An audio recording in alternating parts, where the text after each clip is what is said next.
So do you really look at opening day as it's going to be the Cubs and the Dodgers in South Korea at 3:30 in the morning here in the East Coast of the United States? No, because there's too much time between that opening day and the rest of the games. There's like 10 days. Right. If you had that series and then when that series was over, the rest of Major League Baseball would be happening, then I would be more okay calling that opening day because we're just giving that series a little special pomp and circumstance by hosting it overseas.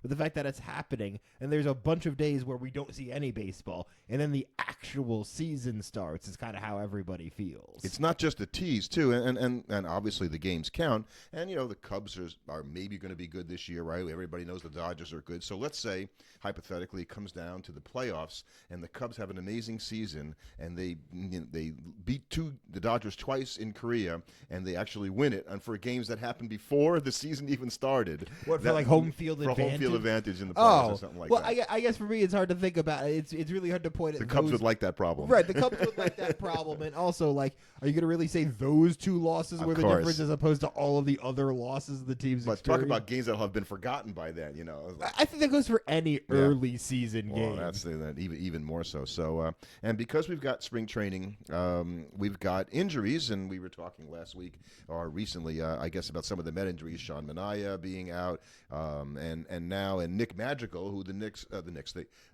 Mets, spent not that much money. I think if you're a Met fan and you're lamenting the injury to Nick Madrigal, you're now lamenting the injury to your backup. I'm going to be honest, infielder, outfielder, maybe I'm not backup, sure. Right? There was no guarantee he was going to make the team. Right, exactly. So let's not act like this is some kind of massive loss for the Mets. But he's already had a Met career somewhat like Jed Lowrie. Ooh. That was worse. Jed Lowrie didn't have a very good Met career, if you're not sure, and I think he got hurt pretty much the entire time. He was never available. I think he had one at bat, maybe. And a guy we said was hurt for the Yankees, Giancarlo Stanton, with the 2 tennis elbows, is now going to start the season on the injured list, which I guess, given that it's Stanton, should come as no great surprise. Spencer Steer is going to miss the start of the season. Javier Assad is going to miss the start of the season. So guys are starting to come up with some injuries, but this is really common in this part of the season. You see guys, getting injured at this point, all the time. And the only reason that I think we notice it more than you used to notice it is that unlike back in the day, so to speak, I mean, back in the day in this case even goes back, I think, even to the 90s but back in the day, you were only able to really follow what was happening with your team. So you might be aware of a Nick Madrigal injury if you were a Met fan in the 90s. But you wouldn't have any idea what was going on. Until the player came to town with his other team, like, oh, yeah, well, he's been injured. You wouldn't even know. You would have no idea. So I think that's the biggest difference. That's true. That, you're now aware of every minor injury that happens in the major leagues, and so it makes it seem like there's so many more injuries. These guys were all getting hurt before. You just didn't hear about it. Do you think, I saw that DJ LeMahieu came up with a calf injury and now may miss the start of the season. We're not sure. Now, the Yankees had a third base problem before. DJ LeMahieu came up with the bad calf. So it's like, okay, guys, the stars are telling you that you shouldn't be doing this at third base. Go trade for Nolan Arenado. To me, every day that happens, look, the Yankees are really good. They have a chance to win the World Series, one of the better chances of all the teams out there. I can't believe you can look at this and go, yeah, we're just going to go with it. We're just going to and they have young players they could kind of stick in there. But if there was a young player who's going to play third base for the Yankees this year, don't you think he'd already be there?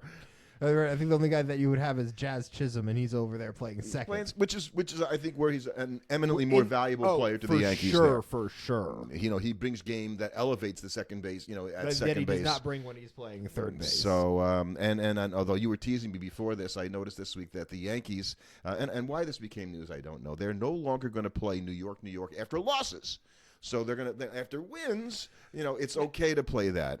The reason it's news is because we're so desperate for anything baseball to talk about that we will talk about something as mundane as the Yankees walk-off post-loss music. I think for a while they were playing Frank Sinatra's version when they won, and Liza Minnelli's from the movie New York when they lost. And so let's just get rid of the thing entirely. And I'm sure that the teams that come and play the Yankees in the Yankee Stadium and the Yankees win the game and they play that stupid song. When they win, must make the other teams when nuts. They win, it's got to drive them crazy. When they lose, it probably also drives them crazy because listening to a not great version of New York. Yeah, I wonder if when when Liza Minnelli's singing, do you think that because the visitors one, do you think they're like singing along with it because they're not mocking them a little bit? Are they kind of happy having fun with choice that? of music? I don't think so. So now we've had some ABS news, obviously, as it's being tested in some of the stadiums in spring training. We've seen it used. We've seen it in play in different games. And we talked about that a little bit last week. And guys are trying to, figure out how to use it. And I guess what I hear is that pitchers should never use it because pitchers are emotional and they basically think it's a strike and they can't be at all like, well, what situation is this? Should I maybe not challenge the 1-on-1 pitch, in the second inning because it's a darn strike? Right. There's times where, and I think as a pitcher, it's so much harder for you to have a good idea of whether or not it was a strike from up there on the mound. It's a strike. Right. You're just going off of it's a strike. It's like I would even know there would be times where there was the difference between when I thought it was a strike and when I wanted it to be a strike. And was it last week that Max Scherzer, came out and was talking about the challenge system which he used unsuccessfully twice in 2 innings and said, wait, what are we doing here? The umpires are really good. This is Max Scherzer. He does not feel that way. Right. No, he's only saying that because he got both of them wrong. Exactly. He's just trolling because Max is always just trying to stir it up. He's a little like a more vocal Zach Greinke. I don't know. No. That was Max just being salty that he was wrong. Well, I think he's just trying to figure out how to use it. How far can I go? What can I challenge? I think it's a strike. Maybe it's a strike if that's a strike. Here's what it is that you challenged it and you were wrong. Twice. There's nothing more to it. And so I think that's why Terry Francona saying don't bother with it is just silly because it's coming. Right, it's. I guess his rationale was, well, I don't want the players to be thinking about this when they can't even use it this entire baseball season. So we'll worry about that in the future. Don't start playing around with when you should use it, when you shouldn't use it, and all kind of just to kind of test it out because it's going to be a long time before you actually can use it in a major league game, at least a season. Right, at least a full season. So. Yeah, I don't really think that's a good idea on Terry's part, but I kind of understand why he's doing that. So we're going to have on our podcast in a couple of weeks Keith O'Brien, who is the author of a great book that we both read, Charlie Hustle, about Pete Rose, and it kind of is the definitive biography because he had amazing access to Rose, and Rose gave him stuff that he didn't give other people. And sort of like everybody has predicted, the winds have started to shift as far as Pete Rose goes. Well, and obviously just last week, President Trump said that he felt that they should he's going to pardon Pete Rose. So that's a criminal thing for his tax evasion back in the 90s.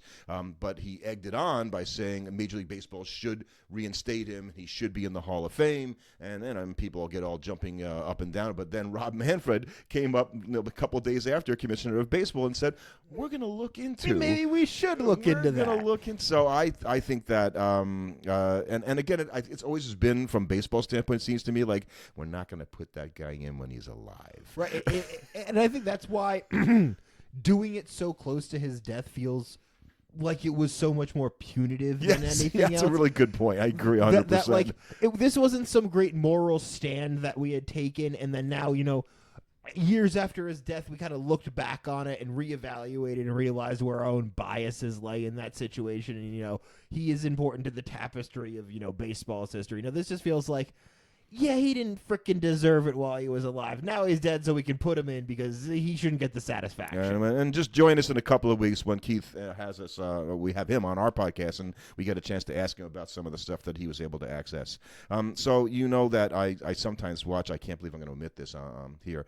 Network television. I know not many people do that anymore. So morning news programs. So one of the things I notice in the morning news program when local news and then the national news is they have a scroll on the bottom of the sports scores from the night before. Right, you might see the basketball score. They get it wrong. It's like from 2 days ago. They have the wrong score. But then they have spring training scores. And I'm watching, wait a second. Okay, it's enough. There's only 2 preseason NFL games. Well, is this going to be your why can you bet on spring training games? Well, no. I always feel that way about that. But why are they even putting you have no information? Twins 6, Rockies 4. Okay, right. you have no idea what happened I in can the at game. least understand Don't even know where it was. the ESPN ticker, because the ESPN ticker is telling you This is like who hits CBS right. News. Right, that's what I'm saying. Like ESPN's at least telling you, oh, this guy hit a home run. This guy might have pitched well. You don't get any of that with CBS. Who is up at 6:30 in the morning watching the scroll going, oh, good thing the Twins beat the Rockies in the spring training game 6-4 yesterday. Who's doing that with the regular season ticker? They have no content, obviously, Right. if that's on there. Clearly. It's just what it's always been.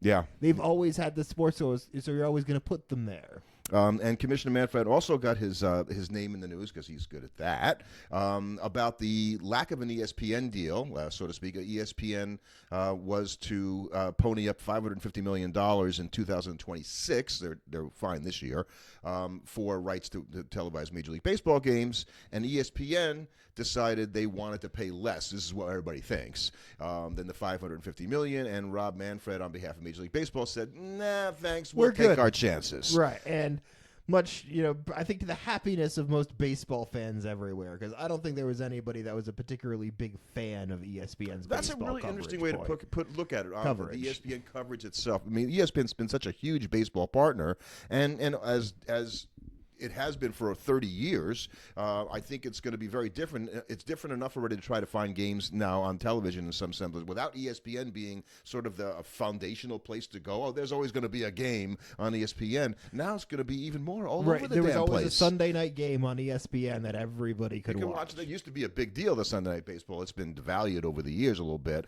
But, other people will come in and, I guess, pick up the slack. Even ESPN might pick up some games. I just think that ultimately ESPN did not feel like they really cared that much about airing a good baseball product, just from the quality of the. I don't believe that at all. They don't care about it. What is that? Did you watch Sunday Night Baseball? You're allowed not to like it. Right. I totally understand that, but to think that they don't care, they're not interested. Well, I was going to say, I don't believe that. Don't care. I just look at the problem is that ESPN isn't introduced. They're interested in generating clicks and views, not producing great content. And baseball is not particularly good for super hot takey stuff like basketball and football. Like you're not gonna sit two guys up on stage like Stephen A. Smith and Shannon Sharp and do a first take and have a bunch of baseball stuff. They never even covered baseball when they do all that stuff. It's not interesting to them. I can't say I look at it from that standpoint, and I don't know that it's not possible. And it's possible that what you said before, that ESPN just isn't very good at it. That's entirely possible.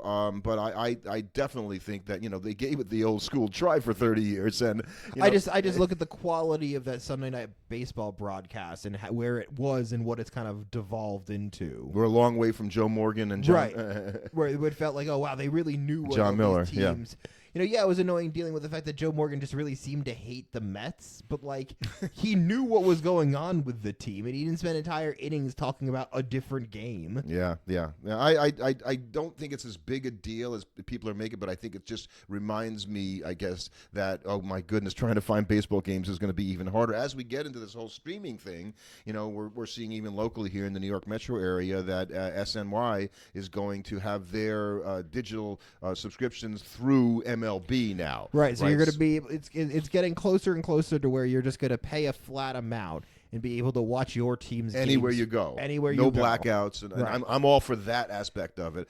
Is it going to cost more? Yeah. It's going to cost the individual consumer more because you're going to need different subscriptions for different platforms. It won't all be in a centralized location, but you're at least going to get to watch what you want to watch when you want to watch it. And I think that's with no problems. And I guess the only issue is that you're going to make me watch commercial, make me pay and make me watch commercials. Yeah, we got over that years ago when cable TV started. The other thing I wanted to mention, and this was something I read last week in The Athletic, and you never see this because only the Braves are the only public team that reports their earnings. So I've never sort of thought about it in this standpoint. The owner he was saying that he's not too worried about the ESPN deal, that there's money there. They're going to make money, and the Braves make money.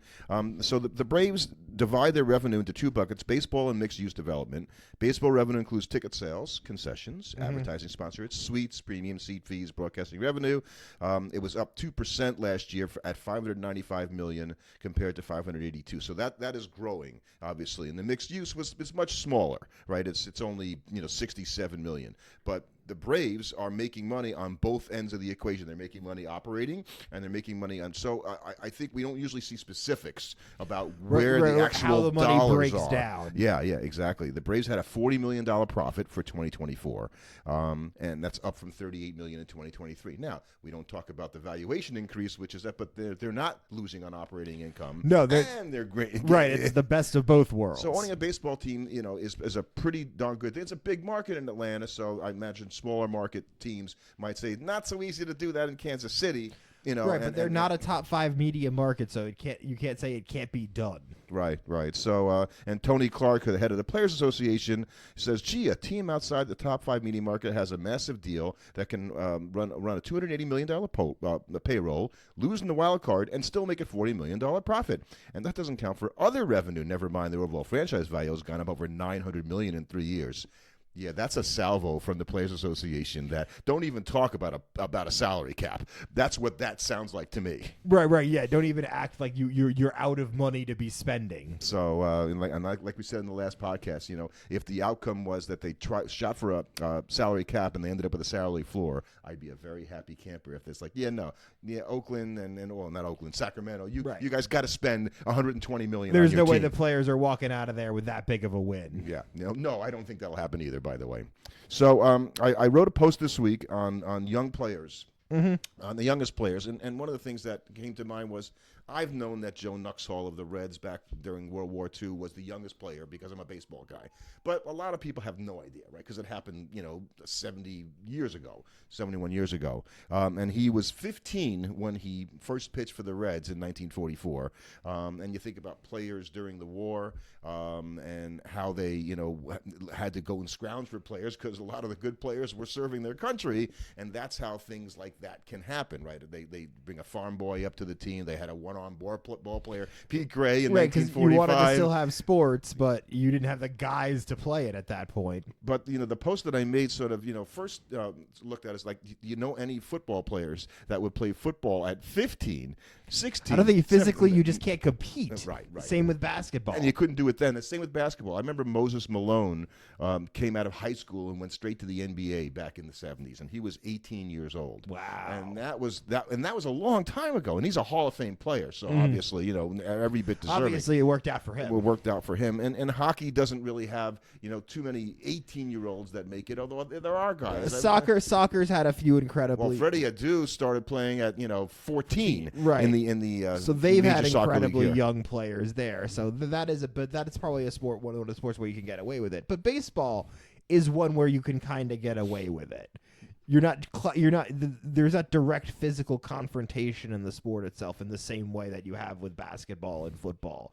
So the age and development difference can be overcome just by, in some cases, raw talent, though it's never really worked out for any of these crazy young guys at that super young age for the most part. Well, if you go back far enough, Hall of Famer Mel Ott for the Giants started playing at age 17, and he's the only Hall of Famer who began playing Major League Baseball before his 18th birthday. I think that's like a good trivia question if you want to, try like who right. He's the only guy because I think if you look at the modern era, probably the guy that you would look at that best exemplifies the super young player coming up and dominating is Bryce Harper, right? Because he came up and was in the league, I think, at 19. He started at 19. He was on the cover of Sports Illustrated at 16. So people sometimes might think he started even younger than he did because of that. But you have to give a lot of respect to Harper because he was projected to be a LeBron type level talent, and he's going to end up a Hall of Famer, which you really can't say anything more in terms of like making,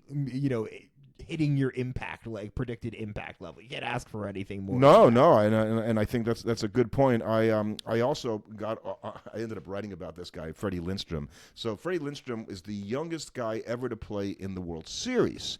And he played for the New York Giants in the 1924 World Series that they lost to the Washington Senators. He had to be, 18? He was 18 years old, and he's the guy that had the two balls hit the pebbles in front of him and go over his head into the outfield and the Senators. Poor kid. Oh, yeah, he had to live that down. around for a long time, and but ended up having a Hall of Fame career. Although what I'm going to write about is I have no idea how he got in the Hall of Fame. I mean, he just like just because they just felt bad for him. I don't know. I think his son went and sort of appealed, and his son Andy went and appealed in 1970, and he got it on the Veterans Committee. But you look at his statistics and you scratch your head, going, "How the heck did that happen?" Right, he's one of those guys where we go, "There's all these guys that aren't in, and this guy is." We're worried about he played infield, and we're worried about Lou Whitaker, right? And this guy's in there. So anyway, I'm going to kind of rant on Freddie Lindstrom. So yeah, the young players, in addition to that, have been around for they played it before the 20th century, and I found a couple of really interesting names of guys, and so I even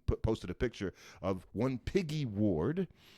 That's an old school baseball name. Man, you gotta love Piggy, and he's got you got to see the picture. He's got the mustache, the little handlebar mustache. And did he have that at 16? And I don't know. I don't know when the picture's from. So the picture can't be with him at like 18 years old because he's got like a full man mustache and right. He's got to be a little bit like holes older. in his shoes. You have to see. Well, the fact that you had a picture probably means it's a little bit past 1883. Yeah. Exactly. He was 16 was Piggy Ward when he played his first game in 1883. He went 0 for 5. With 2 strikeouts and didn't return to play to Major League Baseball for 6 years. So he needed a bit more seasoning. So apparently, Piggy needed a bit. mom and dad, that's good. Mom and dad called him Frank Gray Ward. Piggy is way better. And now there were a few other guys before the turn of the century in the 1900s, because you also had Frank Pierce, Leonidas Lee, and Joe Stanley, all debuted also at the age of 16 years old back then. But as we say, that's sort of funny baseball, so we really don't know. I mean, most of these, it's not like these guys went on to have any kind of impressive career. Well, Piggy Ward, career 6 WAR. No, that's it. He didn't even play the 10 years to get into the Hall of Fame. Not that he was going to get there anyway. I mean, even Joe Nuxhall, who I think is probably the most known for that, ended up having a decent-ish enough career. He played 16 seasons, amassed almost 30-ish WAR. So, and he had the same thing happen to him where he came. So he comes up in 1944. Mm-hmm. I guess they see him pitching in high school. He's an hour away from Cincinnati, and so they sign him, and he has to wait till after the school year's over, so he can pitch because he's in like the 9th grade. And so they put him in a game, in the summertime, and he gets rocked.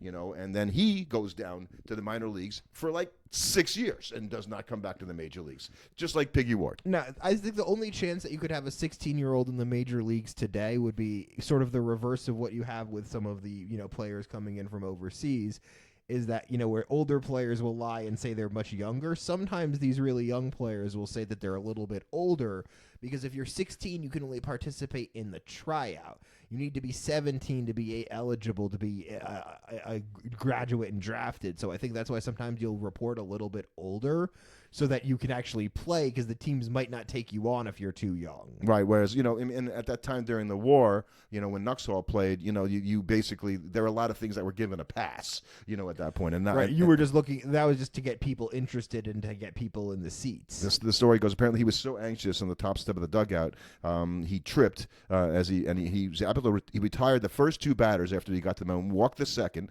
And I almost drowned, he says. Somehow, all of a sudden, I realized where I was. He explained later. I started to shake all over. He gave up a walk, a wild pitch, and a single to Stan Musial. Okay, first time he's pitching. He's 15 years old. He's pitching to Stan Musial. That's rough. 3 more walks, a single by the Eddie Verbin, an all-star second baseman, and then the manager came and got him. Right. So he had a complete. Thanks, kid. Go get a shower. As we said, he went on to have a pretty respectable career. So good for him. Yeah, and then he was a Hall of Fame. I don't know if he's he worked with Hall of Fame broadcaster Marty. He's definitely Brenneman, not a Hall of Famer. But he was a broadcaster for 30 years, so he could have been a Hall of Fame broadcaster. He's not, I don't believe. But he is a guy that was Marty truly Brenneman that he was worked with involved in baseball his entire life. Yeah, so good on Joe Nuxhall. Seems like everybody that talked about Joe Nuxhall just said he was the nicest guy, right? You go to events later in life and all that stuff. This guy was the prince of a guy, and all the people locally that wrote back to me about this post that I made just said, you can't say enough nice things about Joe Nuxhall. And I think right now in today's game, the earliest you might see a guy, I think with the success of guys like Skeens and stuff, teams are going to be more and more willing to bring up guys that are young.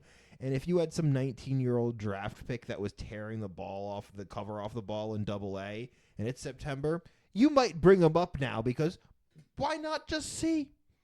Yeah, right. yeah. He could produce. You're not giving up service time. You're You're not only going to play that little bit. Right, So. right, and you can see. So I wouldn't be surprised if you occasionally saw that. What if you have some, young kid, young gun pitcher coming in, and you're like, let's just see what happens if we put him in a game against major league talent. And I think you said it really correctly before, right? You can't have 18-year-old football players play in the NFL. Wembanyama is pretty young, but he played in the European leagues when he was a teenager, so he got seasoned even though he's a young player. Well, I look at you look at all these young guys player that have done really well in basketball, like that haven't gone through the college system. LaMelo, Luka, Wemby, all of them played overseas against pro competition. And those are men's leagues, right? Those were men's leagues, and I'm sure they got abused physically in those leagues, but that toughened them up to be able to compete. Football is the most clear-cut example where the college guys would not be able to survive the pro game. Basically, but here's the thing about baseball: when you get to the major leagues, and if you're 18 or 19, I think Juan Soto came up now before he was 20. I think he came up like at 19. Yeah, 19.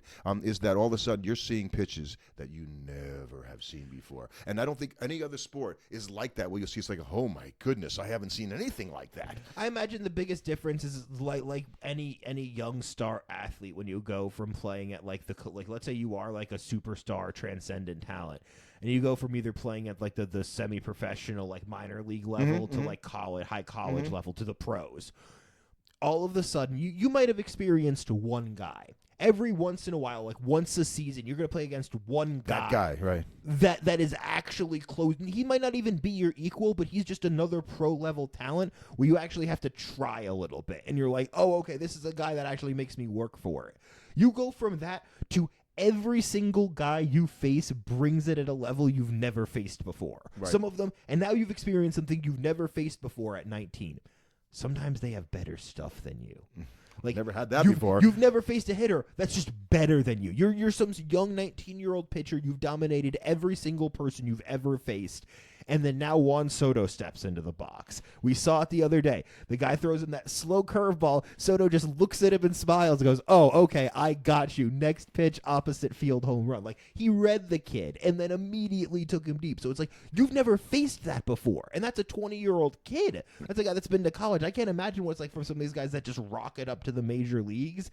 And now It works both ways. Right, it works both ways. Yeah. And I think that, the physicality, aspect of being a young player, right?